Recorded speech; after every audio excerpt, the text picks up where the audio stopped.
하나님께서 그 현장에 함께 하실 줄 믿습니다. 오늘 이곳에서 또한 세계 복음화를 위한 시대 살릴 성도의 후대 렘넌트 운동이 오늘도 일어나게 하시고 각 가정마다 그 현장에서 응답보도록 역사해 주실 줄로 믿습니다. 감사하며 예수님의 이름으로 기도하옵나이다. 아멘. 누가복음 2장입니다. 같이 여십시다.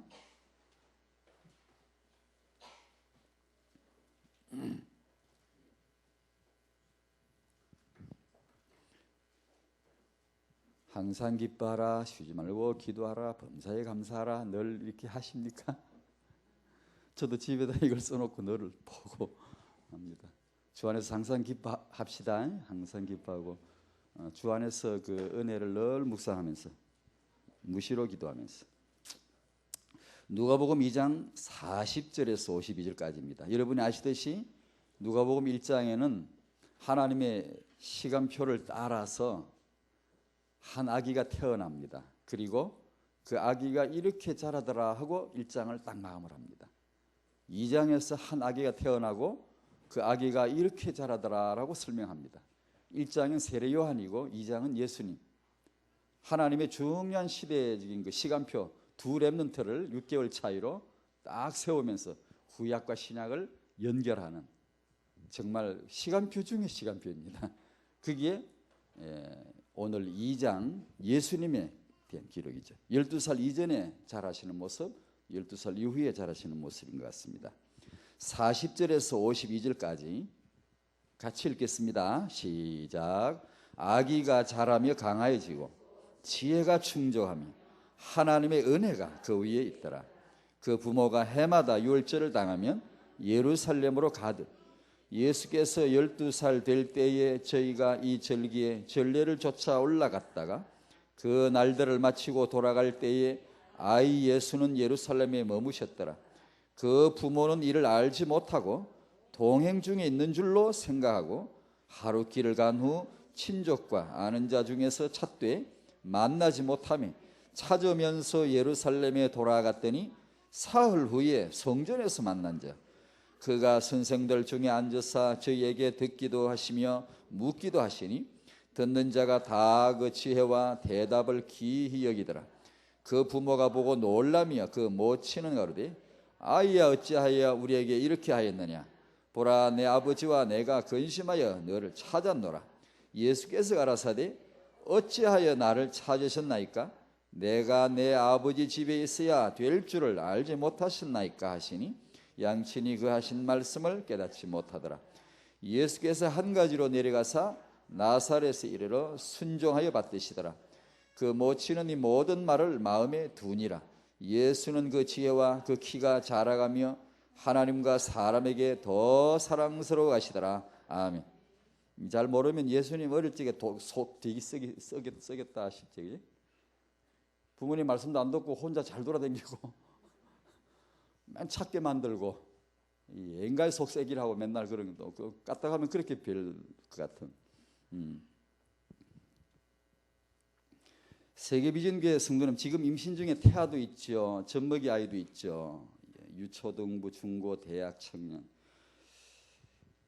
그 40절에 이런 아기가 자라며 하는데 예수님을 두고 하신 말씀이지만 내 아이, 우리 세계비전교회 성도님 그 후대 아이들이 이렇게 자라는 은혜가 있기를 바랍니다. 이렇게 자라가고 강해지고 이렇게 지혜가 충족해지고 이렇게 하나님의 은혜가 그 위에 있는 그런 렘넌트들이 자라게 될 줄로 믿습니다.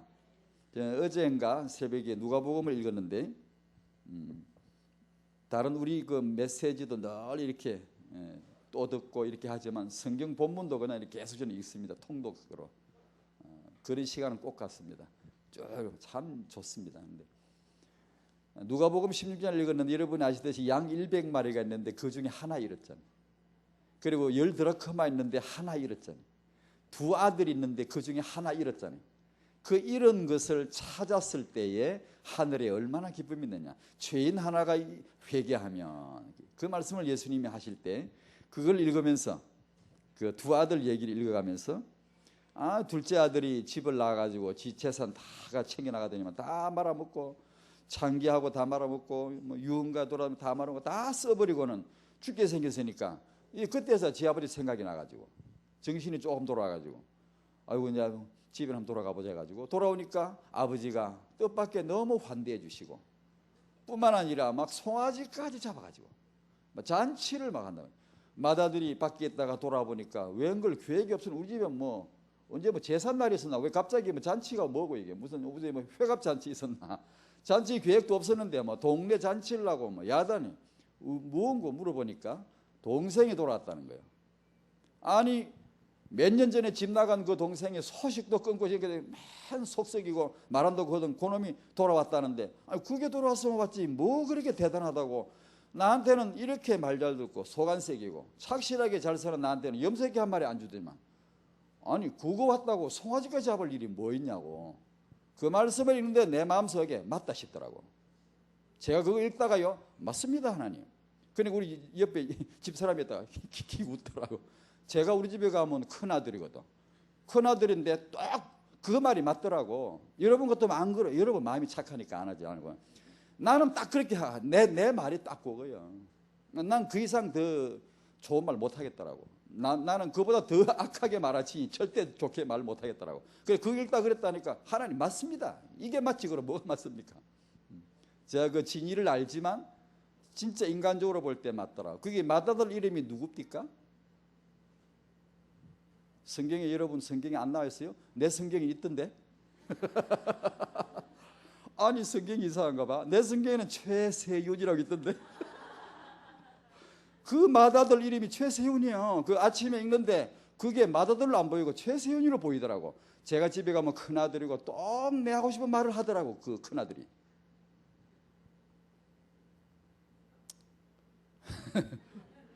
이 아기 보면 내 아기를 보라 이 말이야. 내 아기. 거기다 내 아기를 집어넣어 보라고.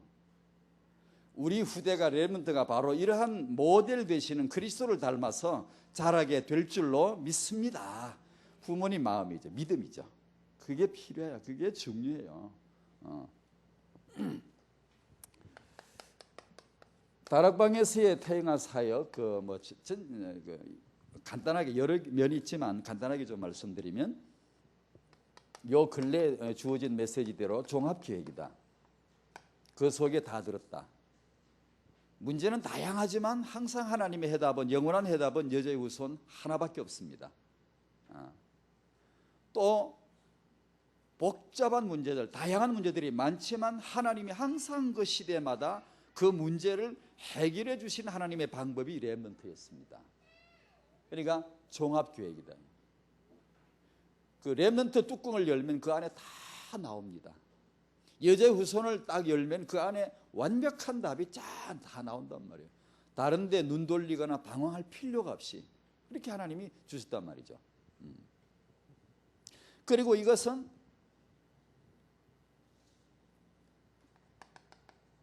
고로 이것은 시대적인 하나님의 계획이다라고 시대적이란 말은 두고두고 좀 설명을 더 해야 됩니다. 이 말이 간단하지 않습니다. 필연성과 절대성 사이에 있는 당연성의 운동이다. 이게 중요합니다. 아기를 어떻게 키울 건가 그거 이전에 이걸 알아야 됩니다, 여러분. 내가 자식을 어떻게 하지? 책도 읽고 공부도 해야 되지만 사실은 이걸 먼저 요즘 나오는 말로 이걸 근원적이라 그럽니다. 이걸 갖다가 근원적 축복이라면 근원적 타행한 사역도 있습니다. 바로 요걸 두고 하는 말입니다. 저는 메시지를 들으면 항상 이런 게 생각이 나요. 그러니까 근원적 그러면은 틀림없습니다. 여러분 아기를 어떻게 우리가 회복할 건가? 근원적인 육아를 먼저 아셔야 됩니다. 그것이 우리의 사역의 정체성입니다. 내 결혼이 어디 있느냐? 여기 있다는 걸 알아야 된다. 그게 근원적인 결혼 메시지입니다. 그냥 결혼은 뭐 이성교제 어떻게 하고 사랑 어떻게 하고 이런 거 정보가 필요하지만 그것은 다음에 오는 것이고 근원적인 결혼 메시지. 이것은 내 결혼이 필연성과 절대성 사이에 있는 복음과 세계복음화 사이에 당연히 있어야 되는 결혼의 축복, 임신, 출산, 육아의 축복, 그것을 아는 거단 말이에요. 여기서 마음이 땡겨야 돼요. 우리가 딱 은혜가 걸려들어야 되고 그렇지 내 결혼이 하나님의 계획 속에 들었고 축복이 되겠구나. 딱 내 임신, 출산, 육아가 하나님의 축복이 있구나. 여기서 이제 그게 들어와야 된다고 딱. 일단 뭐 육아 실력이 어느 정도고 뭐 그건 다 성질 따라 키우지 뭐 때리고 싶으면 때리면 키우면 되고 뭐 안 때리시면 안 때려 키우고 싶으면 되고 뭐 다 성질 따라 키우지 뭐 자기가 육아 받은 대로 키우고 생기 타고난 대로 키웁니다. 문제는 그 전의 원칙이 내가 어떤 비전을 가지고 내가 아기를 때리더라도 어떻게 내가 뭘 가지고 때릴 거냐 그게 중요한 것이지. 그게 없으면 폭력이 되는 거예요 이제. 그게 없으면 안 때린다고 잘 되줄 압니까? 안 때려보세요 애가 되는가? 여러분 안 때려 키워가지고 된 애들이 있습니까? 예, 있습니다. 왜 안 때렸는가가 있는 사람이 안 때렸을 때 되는 것이고 뭐 아무것도 모르고 안 때리고 오냐오냐 키워보세요. 애가 되나? 안 되는 거예요. 그러니까 근원적입니다. 그야말로 요즘 나오는 메시지로 말하면 올해 2006년도 접어들면서 이것은 1천만 제자를 위한 기초운동이다. 출발이다. 스타트로서 중요하다. 타인과 사역에 대한 오해들, 타인과 육아나 이 사역에 대한 오해들. 첫 번째는 이제 무지합니다. 무관심합니다. 좀 심하면 무시하기까지 합니다. 그 별거 아니라 그럽니다. 그거는 양심도 없는 겁니다. 그건 상식을 버리는 겁니다. 여러분 후대를 모르면 상식이 없는 겁니다. 양심을 버리는 겁니다. 복음은 진리요, 후대 육아는 양심입니다. 양심. 뭐 더 길게 물을 것도 없습니다. 그건 인간의 하나님 주신 기본 양심입니다. 이에 대하여 거의 많은 경우에 잘 지금 이렇게 뻥 뚫리질 않습니다. 특히 저는 목사니까 늘 생각나요. 이거 뭐 후대 붙잡고 기도하다가 제 마음속에 늘 그게 있는데 아직 그쪽 문은 열리지 않았습니다만 저 같은 사람 아직 기회가 안 주어졌지만 젊은 목회자분들 정말 이걸 깨달아야 됩니다. 앞으로 아기 낳을 수 있는 중직자분들, 지도자분들 이 부분에 큰 응답을 받을 수 있는데도 그냥 도매금을 다 넘게 갚아버린단 말이죠. 모른단 말이죠. 그리고 이 오해 중에 하나가 이 타영아 육아나 이런 후대에 대한 육아나 자녀 교육에 대해 유행을 따라간다. 유행. 이거 굉장히 조심해야 됩니다. 유행을 추종한단 말이에요.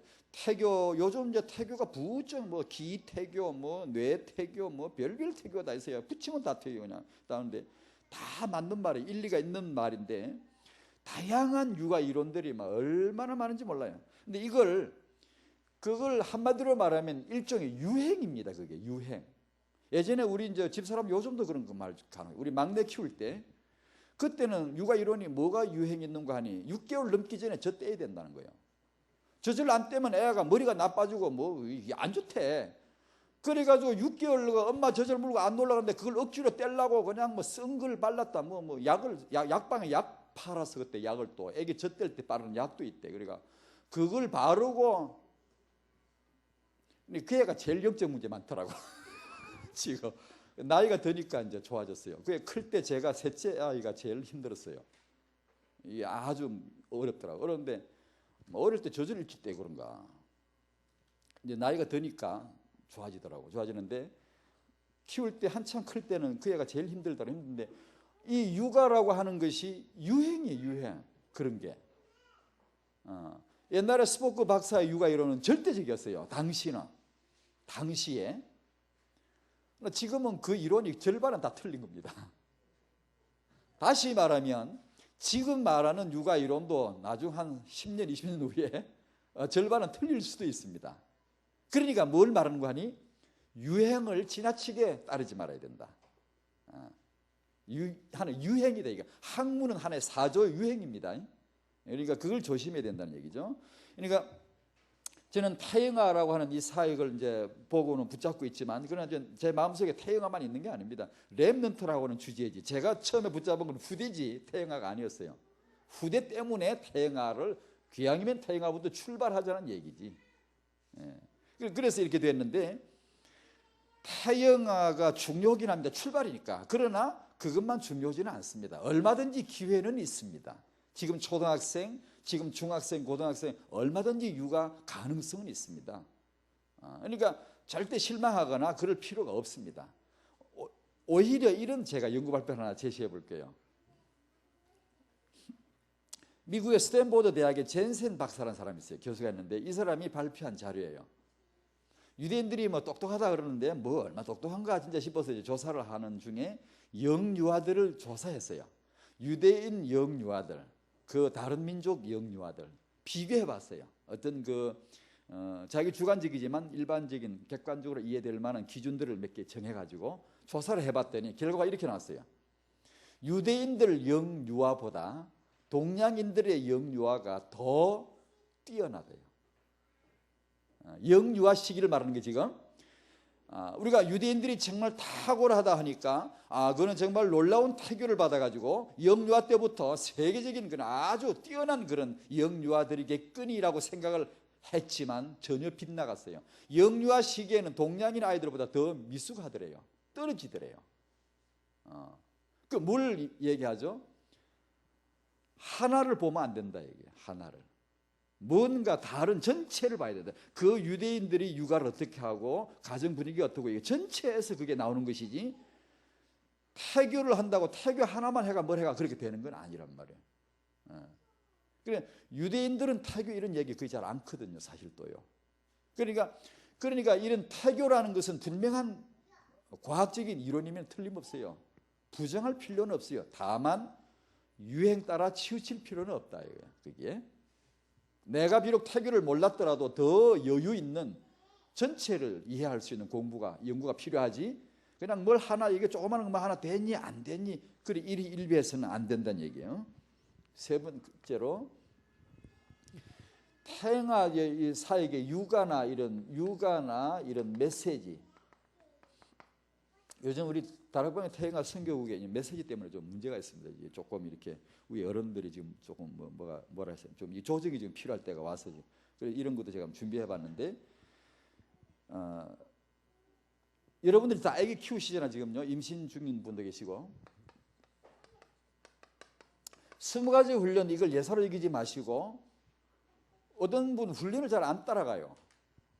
그러면 안 돼요. 시간상 여러 가지 환경도 있지만 따라가셔야 됩니다. 꾸준히 급하게 가지도 마시고 안 가지도 마시고 꾸준히 자기 시간표 따라서 계속 이 가운데서 렘넌트라고 하는 것은요. 이 복음에서부터 미래 현장 5현장까지 이 20가지 비전에서 응답을 받는 거다. 그래서 생각하셔야 되고 우리가 받는 늘 핵심이나 렘넌트 메시지나 교회 강단 메시지 여러 훈련 메시지 신학원이나 여러 군데서 나오는 이런 메시지 요즘 핵심 메시지를 더더군다나 렘넌트 관점으로만 자꾸 나오니까 어제 그제 하나님의 절대성과 렘넌트 운동 그전에 하나님 필연성과 렘넌트 운동 그 메시지 그대로가 타행하면 육아하시는 분 임신 중인 분이 그 메시지의 은혜를 정말 받으셔야 됩니다. 저는 그런 메시지를 들으면은 그게 곧바로 그대로 태영아 메시지예요. 그게요. 그러니까 거기서 내 이 태아나 내 후대 내 이 자식들에 대한 렘넌트 비전이 막 은혜로 들어와야 돼요. 뭔가 잡혀와야 돼요. 이게 은혜가 안 되면 이런 데서 은혜가 안 되면 육아를 잘해보려고 하면 할수록 오히려 힘 빠집니다. 승질납니다. 이게 신기라고. 그러니까 RUTC라고 하는 하나님의 이 시대적 운동 이런 비전 가운데서 학원보고 메시지 들으면서 강단 메시지 받으면서 내 후대가 세계복음화를 위하여 회복될 것이다. 내 후대가 세계복음화 할 만큼 복을 받을 것이다. 그 믿음이 어머니 마음속에 걸려 들어와야 돼요. 하여튼 말씀이 은혜 되시기 바랍니다. 이게 굉장히 빛이 들어와야 돼요. 마음이 아주 밝아야 돼요. 시원하고 이게 은혜가 돼야 돼요. 일단 그게 안 되고 이 육아를 잘해보려고 욕심을 부리면은 이제 문제가 생깁니다. 그 욕심 내지 마라 이게. 시지단이 글렌도만이니 칼비텐이 영재교육 프로그램이니 이런 걸 우리게 무조건 모르고 막 이렇게 따라가려고 하면은 예전에 10년, 15년 전만 해도 소아정신과는 없었습니다. 그 과가 정신과라 그러면 나이가 40은 넘어 쉰쯤 넘어가지고 사람이 맨날 술에 쪄들어 살거나 맨날 아무 데나 잔다든가 집을 나가면 한 달 보러 안 들어온다든가 그런 사람 정신과인데 요새는 소아정신과예요. 소아가 얼라들이 정신과 보내거든. 그 소아정신과에 세브란스 가면 많은 아이들이 오는데 많은 수가 어떤 애들인 거 아니? 부모의 욕심으로 인해 가지고 육아 욕심, 자녀 교육 욕심으로 시지다나 글렌도만이나 칼비테나 영재교육 프로그램 이런 걸 지나치게 부모가 욕심을 부려가지고 강요를 하다 보니까 애들이 이상해지는 거예요. 실제로 많습니다, 그런 애들이. 그러니까 욕심 낼 일이 아니다, 이게. 책을 많이 읽어야 됩니다. 학자들 이론도 많이 봐야 되겠죠. 경험들도 들어봐야 되겠죠. 그러나 참고입니다. 참고. 따라하면 안 됩니다. 그렇다고 해서 무시하란 말은 아닙니다. 그런 사람이 무지해져요. 내가 무식해져 버린다고요. 무식해질 필요는 없어요. 이해는 해야 돼요. 다 이해를 하되 내가 적용할 때는 조심해야 돼요. 내 성질 따라, 내 환경 따라 나를 부끄러워하지 마세요. 내 부끄러운 부모 되지 마세요. 내가 내 자식을 육아하는데 아주 훌륭한 사람을 보고 벤치마킹하고 배우려 드는 건 좋지만 그 부모가 비교해가지고 괜히 약호 죽거나 뭐 괜히 사람이 이게 열등감 들어 그러면 안 됩니다. 그거 자체가 영적 문제고 아이에게 잘못된 육아가 되어버립니다. 당당해야 됩니다. 자신감을 가지라 그랬잖아요. 뒤에 자신감을 가져줘야 됩니다. 그런 자료들을 참고할지언정 자극을 받을지언정 내 자식은 내가 육아하는 겁니다. 내 수준에 맞게 하나님이 내 자식을 축복하시는 거예요. 아니 나하고 전혀 아무리 천합수도 부모님 성질 다 담습니다. 애가 아무리 내가 무슨 다른 지식을 배우고 뭐 육아 이론을 아무리 갖다 붙여도 그게 그렇게 되는 게 아니고 내 담는 겁니다. 내 성질 담고 내 색깔 담고 내 색깔 담는 거지 되는 거예요. 그러니까 내 자신을 일단 편하게 받아줘야 돼요. 은혜 안에서 나를 부모님이 자기 자신을 편하게 받아줘야지. 나는 뭐 죄책감이 들고 내가 훌륭한 부모가 못된 그러면 나는 그게 누리지도 못하는데 아기한테 뭘 잘하려고 하니까 이게 욕심이 되고 강요가 되고 아기를 조종하려고 그러고 그러다 보니까 아기가 이상해져요. 그런 건 우리는 필요 없다. 필요 없다. 하지 말자. 그리고 내게 주어진 환경에 자신감을 가져야 되는데 자신감 가지려면 우리에게 주어지는 메시지 여기서 비전을 봐야 돼요. 이 비전에 동화돼야 돼요. 하나님이 아브라함을 자꾸 불러서 메시지 반복하시는 이유는 하나님 생각이 아브라함 생각이 덜 됐거든. 하나님은 아브라함을 향하여 가지신 계획이 후대거든요. 후대 계획을 가지고 있는데 아브라함은 내 줄게 웃고 앉았단 말이야. 비익듯이. 하나님 마음은 후대 비전으로 꽉 차가지고 아브라함한테 너무나 심각하게 중요하게 시대적으로 언약을 딱 주는데 내가 내게 아들을 줄 것이다. 아브라함 어때? 웃고 앉아. 주시면 뭐 좋겠죠. 뭐.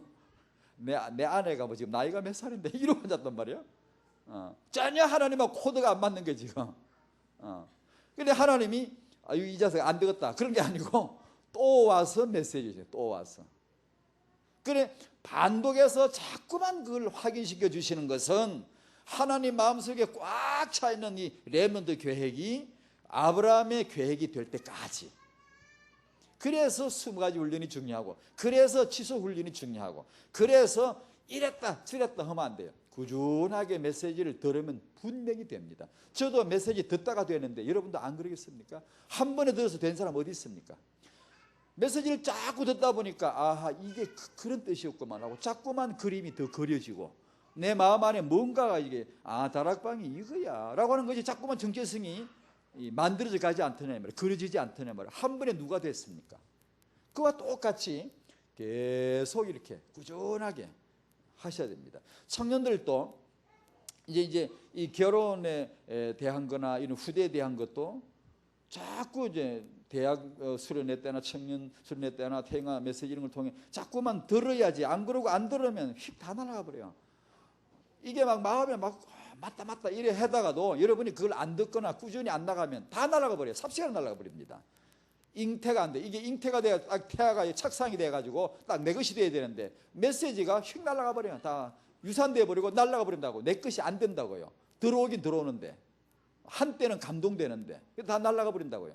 그래서 그것이 정말 내 언약이 될 때까지 들으면 됩니다. 분명히 됩니다. 우리가 이 다락방 훈련이 그거 아닙니까? 듣다 보니까 안 됩니까? 자꾸 듣다 보니까 복음이 되더라고요. 유 목사님 복음 믿는 거 저도 복음 믿었어요. 별 차이 없어요. 별 차이 없는 게 똑같아요. 그런데 누리면 너무 달라요. 너무 차이가 나요. 그래서 맨날 듣다가 그걸 자극을 받는 거죠. 복음을 저렇게 누리시는구나. 이렇게. 그와 같이 들으니까 되더란 말이에요. 자꾸만. 근데 비전에 동화가 돼야 돼요. 그리고 중요한 건 저와 여러분들이 이 때를 아셔야 돼. 때 말이에요. 때. 몸에 때 말고 너희가 이게 기후 기상 관측을 하면서 왜 천기 관측은 못하냐? 하늘의 뜻은 왜 모르냐? 예수님이 그러셨는데 이 시간표를, 이 시간이 뭔 줄 아세요? 필연성과 절대성 사이에 든 당연성을 다른 말로 말하면 이걸 때라 그럽니다. 때라 그러고 카이로스란 말이 있는데 원어의 시간이란 말인데 크로노스 아닌 카이로스인데 이걸 갖다가 이적이라 그래. 이적.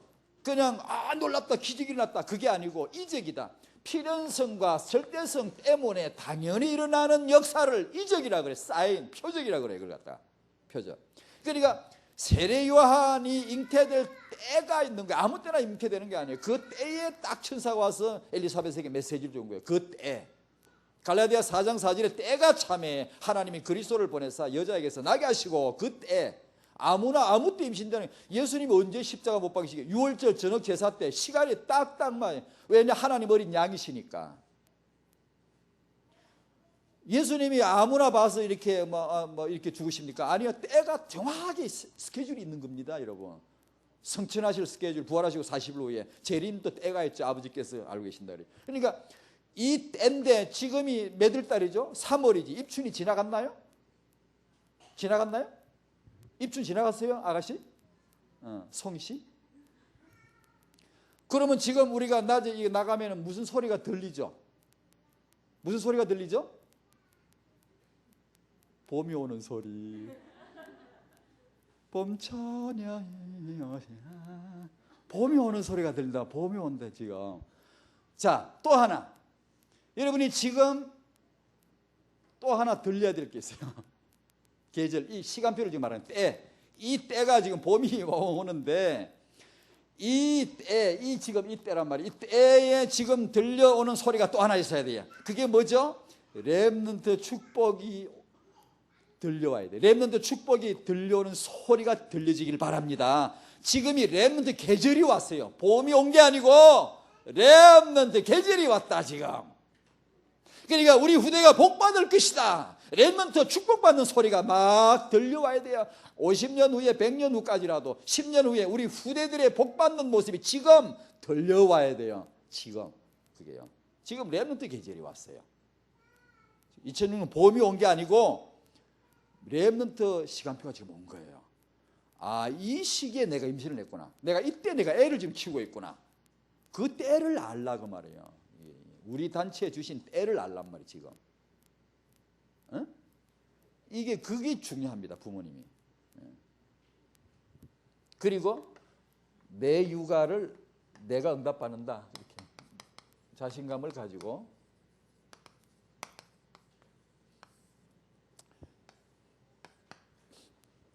복음 엘리트 후대, 시대적인 그런 후대 비전이 계속 주어지고 있습니다. 성경에서 말하는 참된 엘리트는 그리스도인 성대 후대 셋입니다. 셋. 그리스도는 하나님의 아들이십니다. 주는 그리스도시요 살아계신 하나님의 아들이십니다. 그리스도인은 하나님의 자녀들입니다. 성도의 후대는 세계복음화를 위한 그루터기가 틀림없습니다. 사람들은 종교는 그리스도 예수가 누군지를 모릅니다. 우리 공간복음 읽어보면 나오죠. 여러 사람들이 인자를 누구라고 하더냐 하니까 이제 대답들이 나왔죠. 마태, 마가, 누가복음, 요한복음 읽어보면 쭉 선지자라고 합디다. 엘리야라고 합디다. 헤롯은 뭐라 그랬죠? 자기가 목 베어 죽인 세례 요한이 부활했구나. 겁에 질려가지고 막 놀래가 그랬죠. 바리새인들은 뭐라고 하죠? 저 마귀 집혔다. 마귀총. 귀신 들려서 미쳤다. 예수님 보고 미쳤다고 그랬어요. 지난주 말씀드린 대로 예수가 누군지 알아보는 놈은 귀신밖에 없대. 정확하게 알더라고. 거룩하신 하나님이 거룩한 자 하나님의 아들 그리스도. 누가복음 4장 읽어보니까 예수님이 귀신이 서로를 꽥꽥 찔르니까 조용해, 떠들지 마, 입 다물어. 왜냐? 이것들이 자기가 내가 그리스도인 줄 알민이라. 예수가 그리스도라는 걸 알기 때문에 시끄러, 조용해, 너들은. 라고 말씀하신 것이에요. 그러니까 세상 사람들이 예수가 누군지를 모른다. 똑같이 세상 사람들은 그리스도인이 누군지를 모른다. 모릅니다. 사도행전을 보면 뭐라 그러죠? 저 갈릴리 촌놈들, 초대교회 마가다락교에 모인 성도들 보고 저 촌놈들, 무식쟁이들, 학문 없는 범인들. 예수님 보고도 그랬어요. 예수님이 막 고향에 돌아와서 이런 막 메시지 하시고 사역하시니까 고향 사람들이 뭐라 그랬게요? 아, 저 예수 목수? 예수를 보고 목수라 그랬어요. 목수? 아, 저 목수 아니냐 그랬어요. 왜냐, 예수님 아버지가 요새 목수였으니까 집에서 30살 동안 목수 일 도왔게 해주니 목수이죠. 마을에서 막 문짝 짜주고 막 목수 일했단 말이에요. 그러니까 예수 목수 아니냐? 아, 근데 언제 공부하는 거 못 봤는데 언제 저렇게 달라졌지? 막 고향 사람들이 그러더라고요. 그리스도인들도 마찬가지예요. 사람들이 못 알아봐요. 그리스도인이 정말로 성경을 알고 있고 성령께서 계시고 기도하고 이렇게 신앙생활을 하면요, 별로 이렇게 공부를 안 한 사람도요 얼마나 뛰어난지 몰라요. 그래서 세상 사람들이 아니 그리스도인들 보고 뭐 별로 자기보다 학벌도 떨어지는 것 같은데 만나 얘기해보면 기겁하고 놀랍니다. 바보 같거든요. 아무것도 몰라요. 정말 제대로 된 지식이 없어요. 그런데 똑같아요. 하나님의 자녀들, 성도의 후대, 이 부분이 중요한데요. 또 여러분이 이게 아마 지금 수긍이 안 가실 거예요. 왜냐하면 저는 이게 후대라고 하는 주제를 붙잡고 초창기 기도할 때, 마음에 달아올라가 기도할 때 던진 질문 몇 개였는데 그 중에 한 개가 요거였습니다. 이거였는데 성도의 후대였어요. 했는데 복음이 예루살렘에서 이렇게 유대로 사마리아로 마게도냐로 이렇게 유럽, 영국에서 미국으로 한국으로 이렇게 왔습니다. 지금 중국을 해서 이렇게 막 이렇게 돌고 있는데요. 참 생각해 보세요. 어느 나라나 복음을 받았던 예를 들면 마게도냐로 갑시다. 소아시아 일부 지금 파키스탄 지역 그쪽 터키 지역 이쪽으로 복음을 받은 나라, 복음을 받은 단체, 그 민족, 종족들 지금 그 복음 지키는 데가 있나요? 지금 그 복음을 지키고 있는 데가 한 군데라도 있나요? 한 군데라도 있나요? 어느 단체가 복음을 받았는데 그 복음을 지금까지 지키고 있는 데가 있나요? 한 군데라도 있나요? 없습니다. 미국도 지금 놓고 있는 중이죠. 지금 벌써 이렇게 떨어지고 있는 중이죠. 한국도 놓고 있는 중이죠. 그러니까 이 역사의 거대한 흐름을 우리가 인정한다면 한국에도 얼마 후에 어떻게 되겠죠?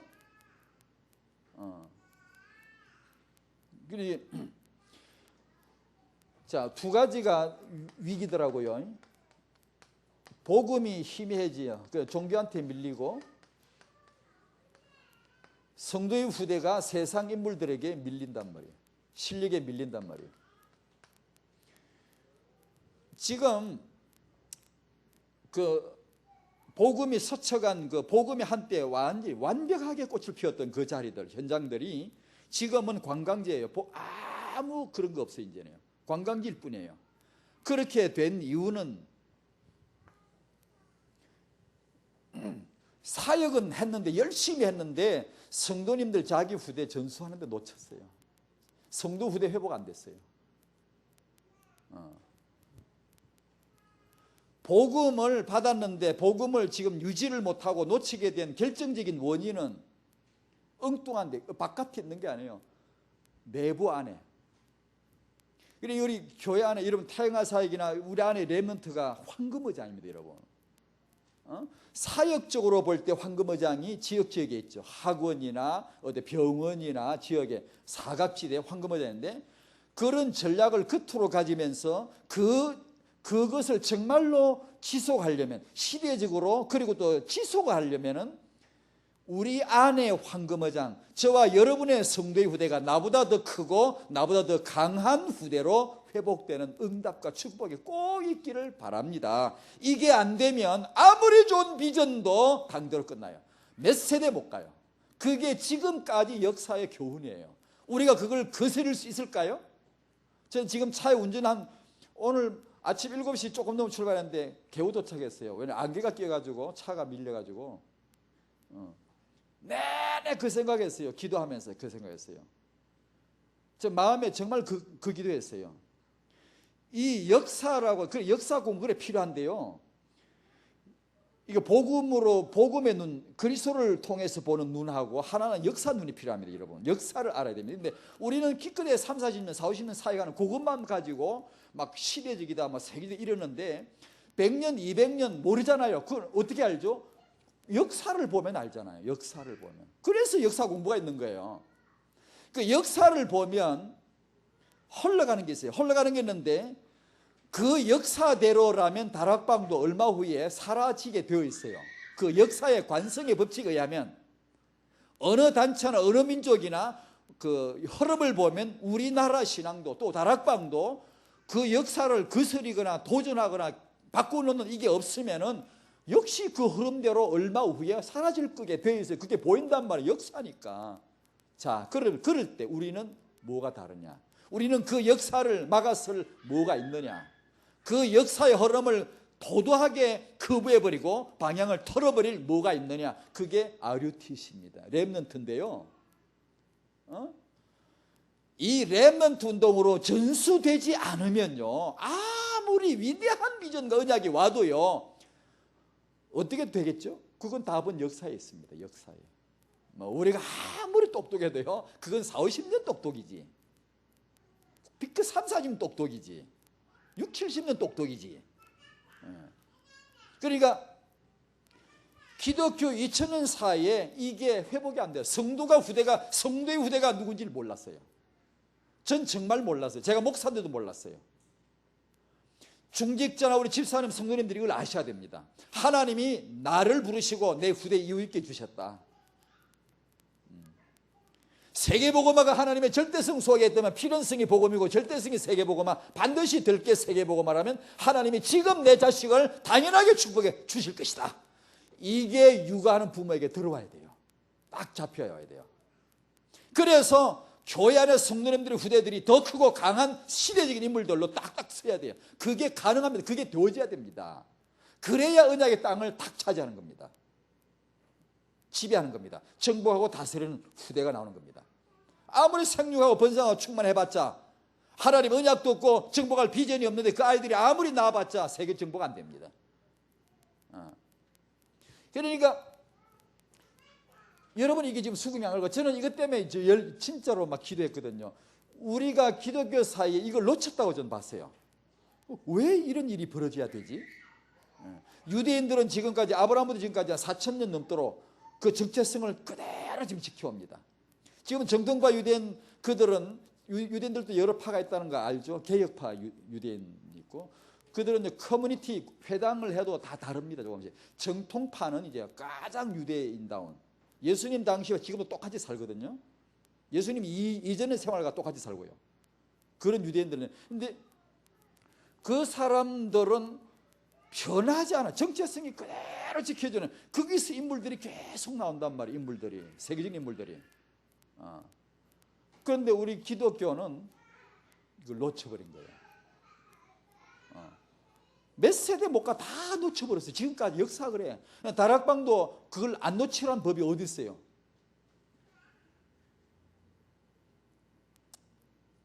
그래서 렘넌트 운동이 시대에 어떤 의미를 던지는가를 별다르게 새기지 않으면 곤란합니다. 지금 렘넌트 운동을 여러분이 예사로 생각하면 곤란합니다. 앞으로 이건 필히 이 당연성 속에 든 내 손주, 이 당연성 속에 든 내 자식들을 여러분이 비전으로 보지 않으면 안 됩니다. 이걸 비전으로 보지 않으면 육아 공부가 일단 안 돼요. 기도가 안 되고, 참된 기도는 여기 있잖아요. 이걸 알고 이걸 할 때 이게 참된 기도가 나오잖아요. 육아를 내가 이론 가지고 공부 좀 해가지고 잘 키워보겠다, 그런 생각보다는 이걸 알고 여기 딱 달라드는 것이 한나입니다. 한나. 하나님이 시대에, 이 사사시대 이 현장에 하나님의 필요를 알았기 때문에 그 기도를 한 겁니다. 당연하게 응답을 받은 겁니다. 그게 힘쓰고 용서가 응답받은 게 아니고 하나님의 사인을 봤다, 이게 시대를 봤다, 이게요. 때를 알았단 말이에요. 그러니까 성도 후대가 그 가치를 회복할 수 있도록 지금 해주셔야 됩니다. 이건 육아 이론 천군 읽는 것보다 낫습니다. 세상의 육아학자들이 전혀 이걸 모르고 있는 부분들입니다. 어떤 학자들도 모릅니다. 이거.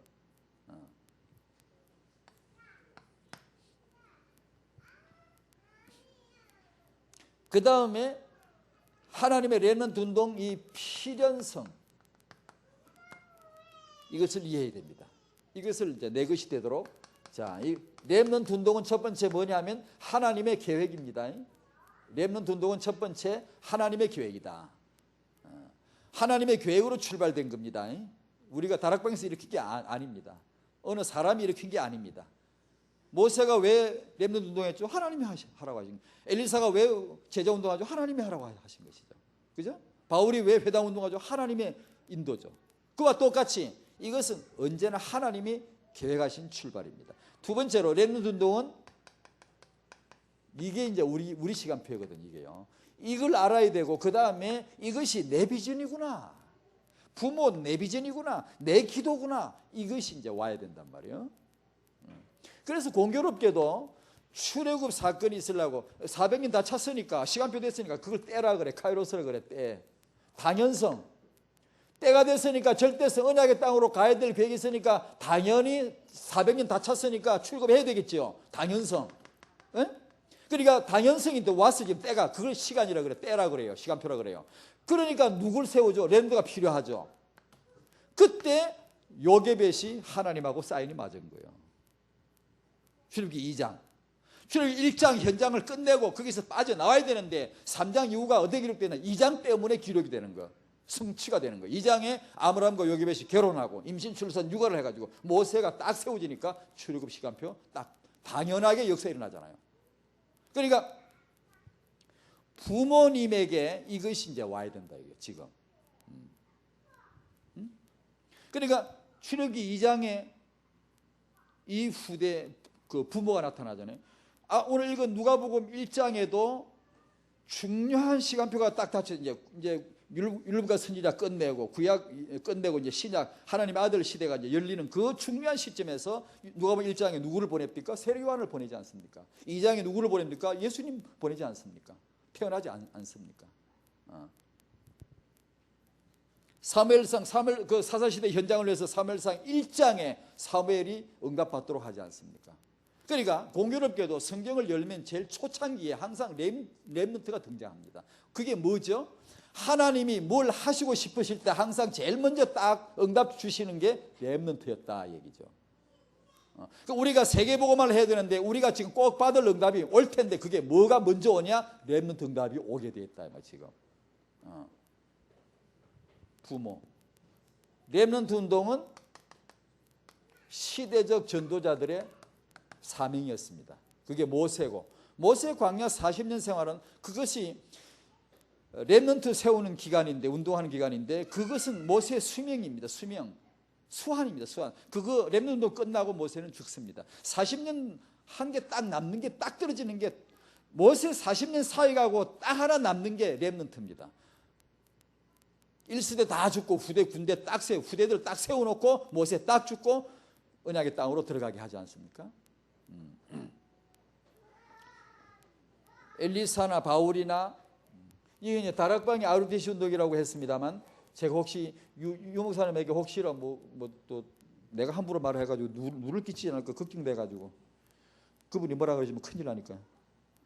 그래서 내가 이렇게 했는데 사실은 누가 논문을 쓰면 이렇게 해야 됩니다. 이거 중요합니다. 누가 너무 앞으로 이제 얼마 전에 한 분이 이제 태영아 이쪽에 논문 그 AUC 박사학위 통과됐거든요.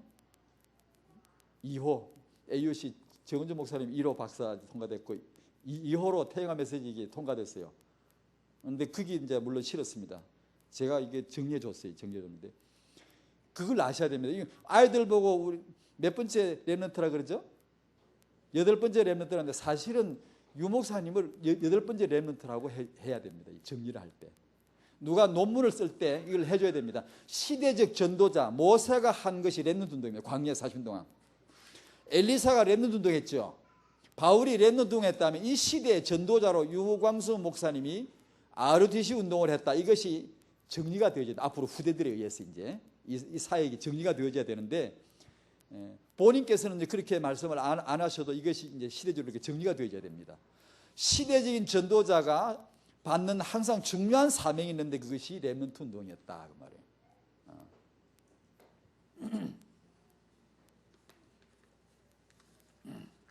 자, 이것이 당연성으로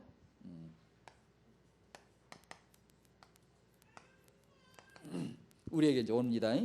그것은 시대적인 참된 복음 엘리트 후대 회복을 위해서 우리가 어떻게 해야 되냐? 우리가 이제 준비해 줘야 되는데, 복음의 유일성과 이 복음의 유일성을 수종될 만한, 복음을 손상시키지 않으면서 복음을 기꺼이 수종될 만한, 복음을 지원하고 후원하고 따라갈 만한 그런 육아와 교육입니다. 자녀 육아와 자녀 교육입니다. 이것이 준비가 되어져야 됩니다. 성도님들은 이건 알죠. 근데 이거는 안 해요. 이거는 너무나 거룩하죠. 이것은 아무나 하는 걸로 알아요. 다 애 낳 키우는데 뭐 그게 뭐 별난가 싶고. 그래서 안 돼요. 그러니까 복음의 유일성 운동과 후대 육아와 후대 교육에 대해서 뭔가를 준비해 줘야 되는데, 여러분도 아시겠습니다만 저는 이제 제 나름대로 이것만 늘 생각해서 그런지 이제 이탈리아 그 메디치가나 뭐 그 이태리 있잖아요. 유명한 그 유럽의 명문 가문입니다. 한국의 명문 가문들 조사를 해봐서 제 나름대로 일부 한계지만 그래 이제 쭉 조사를 해보고 제 나름대로 결론 내린 게, 명문가 중에 명문가 아브라함 가문이에요. 요즘 말로 말하면 유대인이죠. 세계에서 명문 중에 명문가가 아브라함 가다. 그 집안이다. 그 집안에서 예수님 낳았잖아요. 그리고 전에 말씀드린 그 록펠러 같은 사람도 놀라운 축복을 받았지만 얼마 못 갔거든요. 그 집안은 뭐 록펠러 세운 재단이나 그 영향력은 지금도 있지만 그 집안은 완전히 몰라 했거든요. 왜? 신앙이 변절됐어요. 곧 변절돼 버렸어요. 곧. 왜냐? 그냥 나온 김에 말씀드릴게요. 여러분이 언젠가 이 앞에 록펠러 어머니가 록펠러에게 준 10가지 그 들으셨죠? 그거 듣고 느낀 거 없나요? 내가 오늘 말 나온 김에 그거 한번 꼭 짚고 넘어가야 돼요. 록펠러가 곧 신앙이 변절돼요. 록펠러 1세 그 자기가 죽기 전에 벌써 신앙이 변절됐고 2세 때 가서 완전히 뭐 달라. 그 가문이 몰락하는 원인이 제가 생각하기에는 영적인 변절이에요. 변절인데 그 뭐가 중요한가를 그때는 그 언급을 못 해가지고 한번 오늘 해주고 가야 돼. 10가지 어머니가 록펠러에게 10가지 넘겨준 게 있어요. 뭐라 그랬죠? 하나님을 친아버지 이상으로 섬겨라. 목사님을 하나님 다음으로, 주의 종을 하나님 다음으로 섬겨라. 새벽에 일어나서 성경 읽고 기도해라. 자기 전에 반성하고 기도하고 자라. 남을 돕되 나팔 불지 말아라. 아무하고도 원수 맺지 말아라. 본교에서 항상, 주일은 본교에서 항상 지켜라. 오른쪽 호주머니 항상 11조를 늘 챙겨라. 그 다음에 예배 올 때는 일찍 와라. 앞자리에 앉아라. 10가지를 줬어요. 그거 육아가 넘어간 거예요. 록펠러가 그 육아를 받고 그대로 살아요. 사는데 여러분 그 느낀 거 없나요? 우리 여러분 보고 집안에 그런 가훈이라면 가훈, 자녀 육아의 원칙을 정하라 그러면 그렇게 정하겠습니까? 들어갈 것도 있지만 뺄 것도 있겠죠. 아니, 뺄 것, 다른 거 넣을 게 있죠. 다 다락방 아닌갑다. 뭐 우리가 넣을 게 있죠, 분명히. 그거 없잖아요. 없잖아. 여러분 그런 게 배워야 됩니다. 여러분이 그런 그 사례를 조사할 때 지난번에 그 언급을 안 하고 지나가지고 오늘 꼭 해주고 가야 되겠네. 말 나온 김에. 우리는 그렇지 않습니다. 다릅니다. 만약에 다락방에서 여러분 우리 부모가 내 자식을 육아할 때 어떻게 할 거냐 딱 적어라 몇 가지 나오면은 록펠러 어머니가 록펠러 키운 거하고는 비슷하지만 같은 것도 있지만 분명히 다른 게 들어가야 됩니다. 그게 이겁니다. 필연성 절대성 다행성 복음입니다. 언약과 세계복음과 비전과 렘넌트 운동입니다. 그런 것이 들어가야 됩니다. 반드시. 얼마 후에 이 가문이 복음이 신앙이 다 바뀌어버려요. 그 원인이 그렇게 키웠던 것 같아요. 왜냐? 어머니가 자식에게 넘겨준 거 보니까 복음의 순수 이런 건 없어요. 그냥 하나님을 친아버지 이상으로 섬겨라. 주의 종을 하나님 다음으로 섬겨라. 그 참 좋은 말이지만, 좋은 말이지만 뭔가 우리가 말하는 핵심은 없잖아요. 그러니까 명문가 중에 명문가는 유대인인데 얼마나 명문가냐? 수천 년이 지나도록 지금까지 변하지 않아요. 다 변해요. 경주 최부잣집 한 500년 명성 지냈잖아요.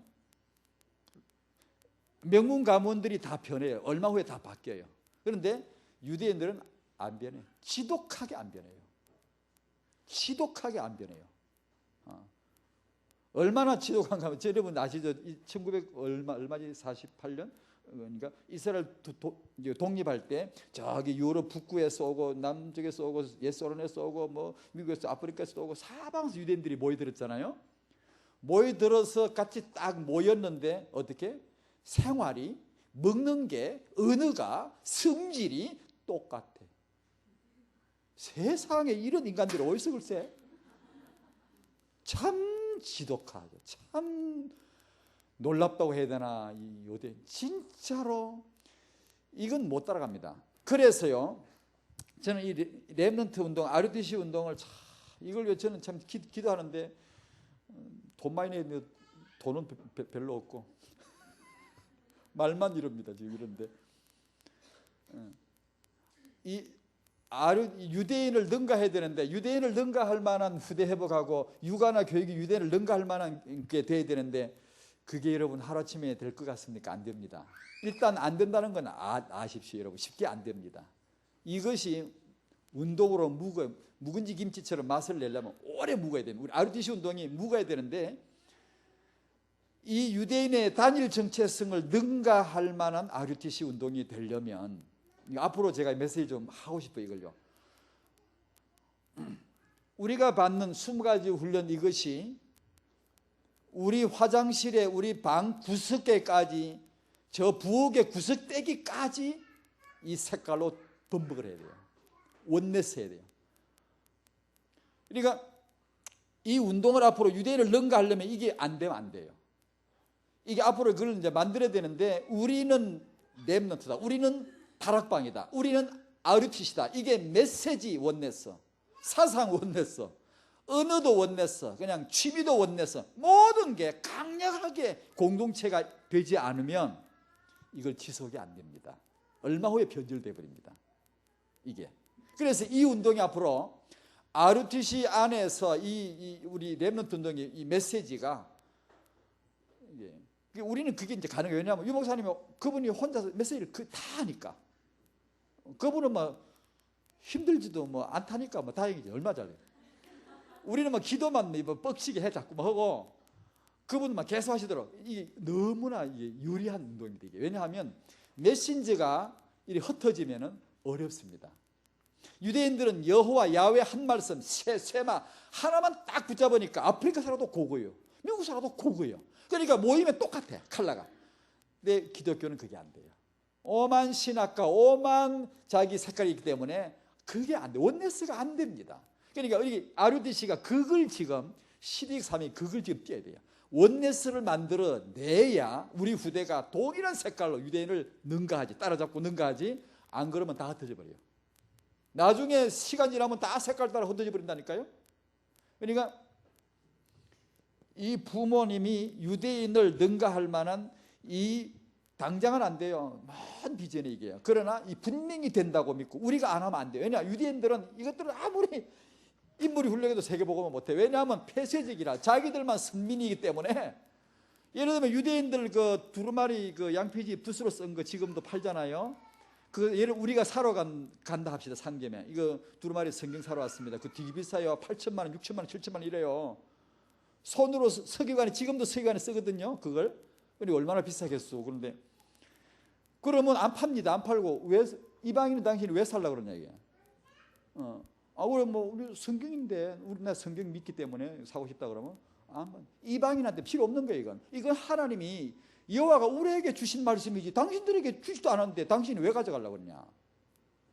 그러니까 이것 때문에 이게 세계복음 못해. 그것들은 안 되니까 우리들 통해서 복음을 받아야 되고, 우리는 그들의 이 정체성 지키는 거, 후대를 인물로 키워내는 거, 그게 율법에서 나온 거거든요. 율법, 쇠마, 율법 교육에서 나오는데 신본주의, 말씀으로 완벽하게 만들어갑니다, 애들을. 그러니까 우리하고는 말씀, 율법이 좀 다른 것 같지만 그 원리는 같아요. 원리는 우리가 그걸 배워야 돼요.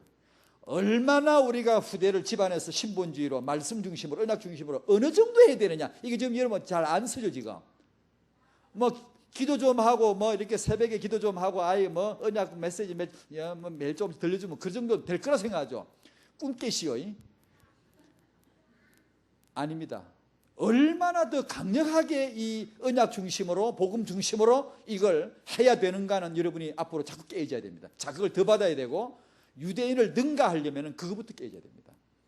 그걸 볼 수 있는, 우리가 깰 수 있는 그 모델이 유대인입니다. 유대인의 육아를 보십시오. 그런 걸 이제 참고하고 포럼하십시오. 하면 이야, 다르다. 거기서 자극을 받고, 우리는 내용이 있으니까, 이제 내용이 있잖아요. 이제 내용이 있으니까 그것만, 원리만 따오면 돼. 해서 유대인들이 키워내는 육아나 자녀 교육을 능가하는 부모들이 서서히 일어나줘야 돼, 앞으로. 그러면서 회복이 되는 거예요. 하여튼 뭐 유대인 인물이라는 거 여러분 다 알잖아요. 너무나. 근데 이제 왜 복음 없는 유대인이 복음 있는 우리 한국 그리스도인 후대보다 더 뛰어나지? 복음도 없는데 다 망하던가, 내지는 창세기 3장 영적 문제로 골머리가 아파서 정신병원에 다 돌아다니게 되는데, 한국에 복음 있는 그리스도인 후대들보다 더 정신이 멀쩡해가지고 얼마나 훌륭한지 몰라요. 진짜입니다. 진짜 훌륭합니다. 뭐 얼마나 인간이 그 성품이, 인격 그 그릇이 얼마나 안정되고 얼마나 훌륭한지 몰라요. 왜냐? 그렇게 키우니까. 그러니까 이걸 여러분들이 이제 혹시 오해하지 말아야 한다는 게 하나 있는데, 이 말은 참 조심스럽습니다만 여러분 이해해야 돼요. 율법은 복음? 말 안 하면 쫓아낼 거예요. 율법은 복음 기다? 아니다. 참. 율법은 복음 아니다, 그제? 종교가 복음 아니듯이 윤리, 도덕, 복음 아니죠. 틀림없습니다. 복음 아닙니다. 틀림없이 복음 아닌데, 그런데 두 번째 얘기를 하려고 그래요. 이걸 너무 확실히 복음 아니에요, 이건. 그런데 이 윤리나 이 도덕이나 규모, 이런 것들이 율법에서 뭐 제사나 뭐 짐승 피 흘리는 거 이런 거 말고 삶의 규모를 말해주는 율법이 있어요. 유대인들이 그것까지 육아하거든요. 육아하는데 자녀 교육한단 말이에요. 이런 것들을 복음이 아니란 확실한 이 정의 때문에 혹시 이런 것들을 가볍게 여기지는 않을까 싶어서 말씀을 드리는데, 그런 사람들이 있습니다. 다락방에 많습니다. 이것이 복음이 아닙니다. 확실히 아닙니다. 확실히 육아의 핵심입니다. 에? 저와 여러분들이 내 자녀를 육아할 때 영성, 인성, 지성을 구분한다면 이게 가장 중요하죠. 먼저 와야 되는데, 이 인성은 영성에서 옵니다. 영성이 그 부모 종교가 뭐냐에 따라 인성이 형성됩니다. 그런데 우리는 이게 와있던 내용이 와있단 말이에요. 여기서 우리 인성이 형성될 텐데, 이 영성은 우리가 이제 참된 영성 복음밖에 없잖아요. 복음으로 오는 것이고, 이것은 이런 식으로 정리하면 성령의 열매라고 해야 되는, 그릇, 성품, 매너, 규모 이런 건데요. 인품 이런 거. 근데 이것이 지도자를 만드는, 후대 지도자를 만드는 그릇입니다. 그릇. 만약에 이런 인성이 갖추어지지 않은 사람이라면 지도자는 어렵습니다. 공부를 잘해가 명문대 합격할 수 있지만 나중에 사회에 나서 지도력을 발휘할 수는 없습니다. 왜냐? 자기 인품이 안 돼 있어요. 인품이. 하나님을 대하는 인품, 사람을 대하는 인품, 사회성이, 인간관계는 이런 게 지도력을 발휘할 수가 없어요. 그러면 아무리 뛰어나도 지도자는 못 돼요. 우리 렘넌트들이 세계복음화 할 만큼 회복되어야 되고 복을 받아야 된다면 맞습니까? 반드시 이 영성이 회복되고 인성이 갖추어져 줘야 됩니다. 그러면 그 인성이 뭐죠? 여기서 나오는 겁니다. 이 율법 잘 이해해도 혹시 오해할라. 복음을 예시하는 타이폴로지, 예시, 그림자, 제사, 짐승 피 흘리는 이런 거 다 지나가서 우리가 할 필요 없어요. 그리스도 안에 완성됐으니까. 요한복음 19장 3절도 다 이뤘네요. 다 완성돼 끝났어요. 여기는 그걸 말하는 게 아니고 율법주의를 경계하세요. 율법주의를. 율법과 율법주의는 달라요. 또 그러니까 율법 복음 아니에요. 확실하게. 근데 하나님의 백성을 가르치고 회복하고 하나님의 형상을 회복하는 일에 이런 것은 일반 학문들과 하나님의 계명들은 중요합니다. 잠언 이런 게. 잠언은 복음 아니에요. 프로포스의 하나의 격언과 같아요. 그러나 우리 부모가 아이와 잠언을 많이 읽고 잠언의 내용을 같이 계속 나누면 인간이 인성이 훌륭해지죠. 그러니까 이것은 복음은 아니지만 육아에서는 중요한 핵심에 들어갑니다. 그러니까 혹시라도 복음 아니라는 거 이것 때문에 혹시 소홀히 여길까 싶어서. 왜냐 그런 사람들이 있어요. 예사로. 그러면 안 돼. 절대 안 됩니다. 근데 그 구분을 잘 하시고 정리가 잘 되어야 된다. 이게 지금 아시겠죠? 집에서는 이걸 세워줘야 됩니다. 이게 안 되면 미래 지도자가 어디서 나오게? 이걸 갖추어 지도자가 되는 것이죠. 그러니까 참된 영성과 인성과 지성을 갖춘 유대인들은 여러분들 아시다시피 학교 가면 공부 안 합니다. 오전 내내 성경 공부하고 기도만 하잖아요. 그 대학 시험 바쁜 고등학생을 모아놓고 오후에 한 3시간 정도 공부하고 집 보낸단 말이에요. 그런데 왜 그렇게 뛰어나죠? 지성이 따라옵니다. 따라오고 그 다음 공부를 안 하느냐 그게 아닙니다. 공부를 지독하게 합니다. 학문을 완전히 남보다 몇 배로 더 열심히 공부를 하면서도 학문 티를 안 냅니다. 오직 율법 티를 내지. 오직 자기들의 유대인 티를 내지 학문 티를 안 냅니다. 그러나 학문은 남보다 몇 값절 더 연구합니다. 공부해. 우리도 똑같이 그래야 돼요. 우리도 언약 덩어리로 언약으로 계속 해야 되고 우리 후대들이 세상의 지성과 학문을 능가할 만큼 공부를 열심히 할 수 있는 배경을 만들어줘야 돼요. 앞으로요. 그러면서도 오직 우리는 하나님의 사람들이고 전도자이고 언약의 사람들 이것이 티를 낼 수 있는 그게 참된 지성이죠. 지성주의가 아니면서 참된 지성, 인본주의가 아니면서 참된 인성을 세워줘야 돼요. 영지주의처럼 오직 영 이딴 소리 안 하면서도 참된 영성, 복음. 그죠? 그게 이제 우리의 육아의 요소인데 이게 쉽지는 않아요. 하루아침에 되는 건 아니에요. 유대인들은 몇 천 년 묵은 건데 우리가 하루아침에 될 거라 생각하면 큰일 나죠. 오히려 부작용이 생겨요. 다만 우리의 비전이에요. 목표와 목적이 지금 우리에게 있기 때문에 가능합니다. 이게. 될 것 같습니까? 예, 됩니다. 여러분. 기도하시고 가정마다 후대 회복의 큰 축복이 임하기를 주의 이름으로 축원드립니다. 기도하겠습니다. 하나님 아버지,